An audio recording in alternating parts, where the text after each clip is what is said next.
பலமுறை ஏர்போர்ட்ல எல்லாரும் சேர்ந்து தான் வந்திருக்காங்க. அங்க இருந்து அப்பா கொடைக்கானலுக்கு வந்திருக்காரு, அவங்க எல்லாம் தேனிக்கு போயிருக்காங்க. ஐயோ ஐயோ, இதை இப்படி எல்லாம் ஏமாத்திருக்காரு பாத்தியா? இந்த மனுஷன் கொடைக்கானலுக்கு வந்துட்டு திடீர்னு மதுரைக்கு போறேன், திண்டுக்கலுக்கு போறேன்னு அடிக்கடி போயிடுவாரு. பல நாள் அங்கேயே தங்கிடுவாரு. கேட்டா ஃப்ரெண்ட்ஸ் வீட்ல தங்கிட்டேன்னு கதை சொல்வாரு. அப்போ அதெல்லாம் போய் தானேடி? ஆமாமா, போய் தான். பாருங்க, எங்களுக்கு கொடுக்க வேண்டியது கொடுக்காம நாங்க இங்க இருந்து கிளம்புற மாதிரி இல்ல.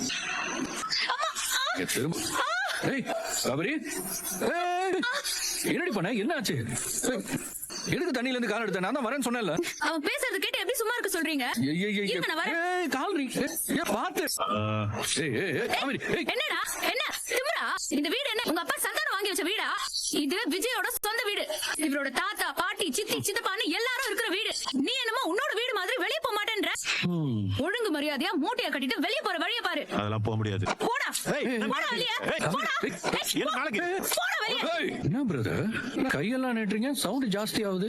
பாரு, உனக்கு என்ன பத்தி இன்னும் சரியா தெரியலன்னு நினைக்கிறேன். பிரிச்சு கொடுங்க. இதுக்கு மேல நான் சொல்றதுக்கு எதுவுமே இல்ல.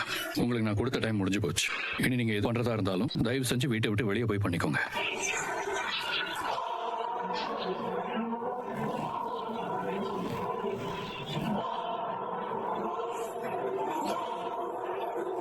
இவங்கதான் முதல்ல